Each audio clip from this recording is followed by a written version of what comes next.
Hello everyone, welcome to my YouTube channel मनातील स्पंदने. आज आपण बनवणार आहोत चविष्ट आणि पारंपरिक भरली वांगी. सर्वप्रथम शेंगदाणे, जिरे, लवंग आणि दालचिनी मिक्सरमध्ये बारीक करून कूट तयार करून घ्या.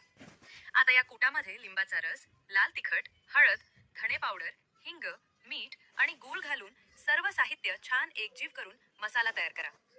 यानंतर काटेरी वांग्यांना चिरा देऊन तयार केलेला मसाला त्यामध्ये व्यवस्थित भरून घ्या आणि वांगी बाजूला ठेवा. आता कढईमध्ये तूप किंवा तेल गरम करा. त्यामध्ये मोहरी, जिरे, बारीक चिरलेला कांदा, लसूण आणि हिरवी मिरची घालून छान परतून घ्या.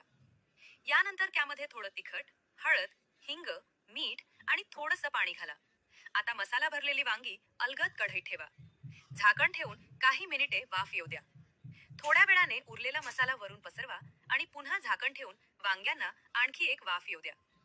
शेवटी बारीक चिरलेली कोथिंबीर वरून घाला.